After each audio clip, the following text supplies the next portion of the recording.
Hello friends, आपके साथ share कर रही हूँ बहुत ही इम्पॉर्टेंट वीडियो। दोस्तों, जीएसटी पोर्टल पर काफ़ी इम्पॉर्टेंट चेंजेस किए गए हैं। काफ़ी सारे इश्यूज़ जो टैक्स पेयर के द्वारा फेस किए जाते हैं उनको फिक्स कर दिया गया है। तो बहुत ही इम्पॉर्टेंट है ये वीडियो आप सभी के लिए। इसे एंड तक ज़रूर देखिएगा ताकि आपको अच्छे से समझ में आ जाए कि कौन से इशूज़ और प्रॉब्लम्स हैं जिनको पोर्टल पर अब फिक्स कर दिया गया है। लेकिन उससे पहले चैनल को ज़रूर सब्सक्राइब कर लीजिएगा ताकि सभी इंपॉर्टेंट अपडेट्स आपको मिलते रहें। तो चलते हैं हम अपने चेंजेस पर। तो दोस्तों, यहाँ पे आप देख पा रहे हैं recent enhancement made and defect fixed on GST portal. तो कौन कौन सी एनहेंसमेंट की गई है, कौन कौन से डिफेक्ट्स हैं जो फिक्स किए गए हैं। पहला जो है बात करता है टैक्स पेयर्स रजिस्ट्रेशन की। जी हाँ, टैक्स पेयर रजिस्ट्रेशन के अंदर काफ़ी इम्पोर्टेंट इश्यूज़ को फिक्स किया गया है। Submission of non-core amendment application without a zip code in case authorized signatory who is not an Indian will not be allowed on GST portal। तो अब कोई भी नॉन कोर अमेंडमेंट एप्लीकेशन अगर submit की जाती है और उसका ऑथोराइज सिग्नेटरी इंडियन नहीं है, वो चीज़ आपको ध्यान रखनी है। Who is not an Indian, अब वो विदाउट जिप कोड वो एप्लीकेशन जो है वो अलाउ नहीं की जाएगी। नेक्स्ट इन्होंने कहा है, बहुत ही इम्पोर्टेंट जो पॉइंट है अब वो हम देखने जा रहे हैं, जो बात करता है रिवोकेशन एप्लीकेशन से रिलेटेड। दोस्तों, जब आप अपनी एप्लीकेशन फाइल करते हैं रिवोकेशन के लिए तो वहाँ पे आपको एक मैसेज दिखाई देता है। वो मैसेज कहता है please file all the pending returns till current date before submission of application for revocation of cancellation। तो वहाँ पे जो मैसेज आता है वो कहता है कि प्लीज़ आप फाइल कीजिए अपनी रिटर्न्स टिल करंट डेट तक, यानी कि करंट जो डेट है, आज की डेट है, तब तक कीजिए। अब उस मैसेज को चेंज कर दिया गया है और ये किस केस में आपको दिखाई देता है मैसेज, सुओ मोटो कैंसिलेशन के केस में।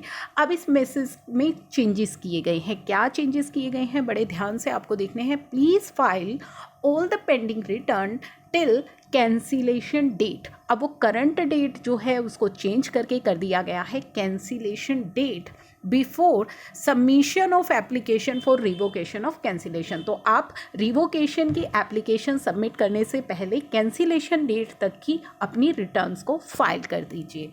नेक्स्ट इन्होंने कहा है, if show cause notice issue to a person applying for registration on the ground of document submitted in support of principal place of business.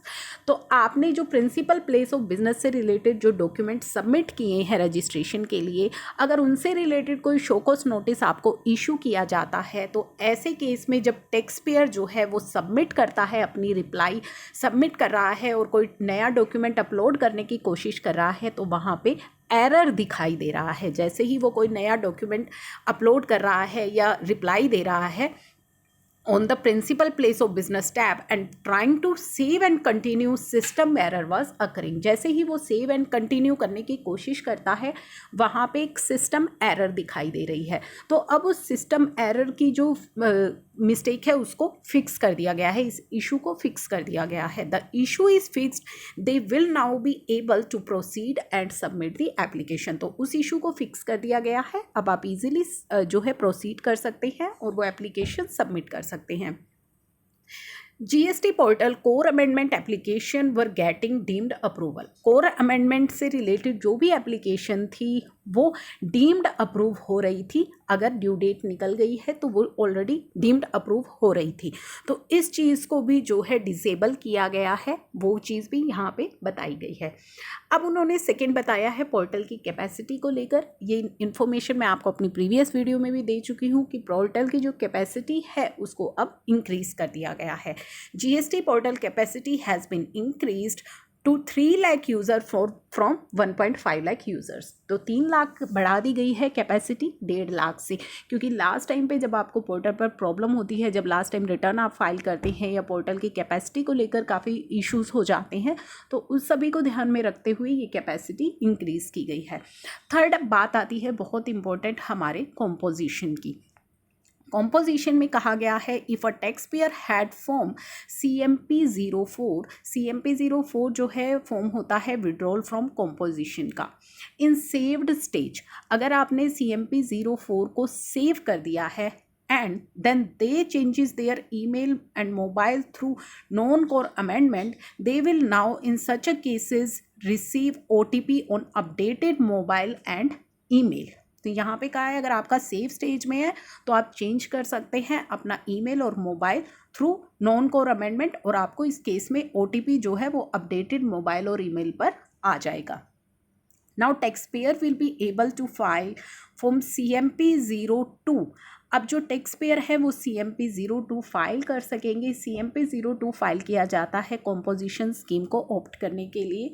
Again if previous application is rejected by tax official for the same financial year, अगर आपकी जो previous application है वो reject हो गई है तो आप दोबारा से फाइल कर सकते हैं।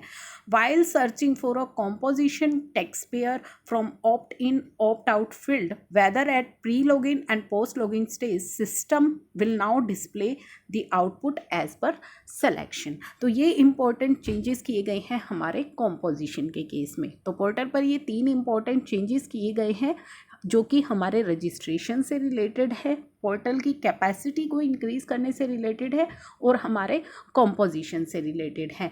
इसी के साथ साथ काफ़ी इम्पोर्टेंट अपडेट्स हैं जो मैंने अपनी प्रीवियस वीडियोस में भी आपके साथ डिस्कस किए हैं, जैसे कि GSTR 4 का जो ऑफलाइन टूल है वो भी अब अवेलेबल करा दिया गया है और उसका यूज़र मैनुअल भी आपको वहीं पोर्टल पर लिंक में दिया गया है। किस तरीके से आपको फाइल करना है, किन चीज़ों का आपको ध्यान रखना है, वो सभी उस मैनुअल के अंदर बताया गया है। तो आप उसको चेक जरूर कर लीजिएगा अगर आपने GSTR 4 ऑनलाइन ऑफलाइन फाइल करनी है तो। उसी के साथ साथ रिवोकेशन से रिलेटेड भी मैंने आपको एक वीडियो शेयर की थी जो बहुत ही इंपॉर्टेंट है। अगर आपने मिस कर दी है तो उस वीडियो को ज़रूर देख लीजिएगा। बहुत ही इंपॉर्टेंट रिलीफ जो है अब रिवोकेशन से रिलेटेड दिए गए हैं, तो आपके लिए इम्पॉर्टेंट है वो वीडियो देखना भी। थर्ड इम्पॉर्टेंट पोर्टल का अपडेट मैंने आपको बताया था कि जुलाई 17 की GSTR 3B और GSTR 1 को फाइल करने की, व्यू करने की और डाउनलोड करने की फैसिलिटी जो पोर्टल पर से जो है कुछ टाइम के लिए हटा दी गई थी, उसे दोबारा से पोर्टल पर रीस्टोर कर दिया गया है। तो अब आप जुलाई 17 की जो रिटर्न है उसको व्यू कर सकते हैं, फाइल कर सकते हैं और साथ ही साथ फ्यूचर के लिए डाउनलोड भी कर सकते हैं। अगर आप जो है आपने अभी तक डाउनलोड नहीं करी है तो I will personally suggest you कि आप उसे डाउनलोड कर दीजिए, क्योंकि पोर्टल जो है कभी भी उन्हें दोबारा से हटा सकता है, तो वो चीज़ थी। साथ ही एक इम्पॉर्टेंट अपडेट और मैंने आपके साथ शेयर किया था टेबल 8A को लेकर के। टेबल 8A से रिलेटेड समरी आपको प्रोवाइड की गई थी GSTR 9 के अंदर। बहुत ही इम्पोर्टेंट है, वो आपके लिए इन्फॉर्मेटरी थी कि आप अगर जानना चाहते हैं टेबल 8A का जो ITC है वो किस तरीके से पोर्टल ने कैलकुलेट किया है, कितने पीरियड का कैलकुलेट किया है और कौन सा ITC आपको अवेलेबल कराया गया है, अगर नहीं कराया गया तो किस रीज़न की वजह से नहीं कराया गया। लेकिन अभी ये जो है समरी दोबारा से वहाँ से हटा दी गई है, लेकिन उम्मीद लगाई जा रही है कि जल्दी से ही, क्योंकि उसमें कुछ मिस्टेक्स थी, तो जल्दी से ही जो है अपडेटेड समरी दोबारा से पोर्टल पर आपको अवेलेबल करा दी जाएगी। तो हाल ही में जो रिसेंट चेंजेस हुए हैं GST पोर्टल पर वो मैंने आपके साथ डिस्कस कर लिए हैं। आई होप ये वीडियो आपके लिए हो important. Thank you for watching.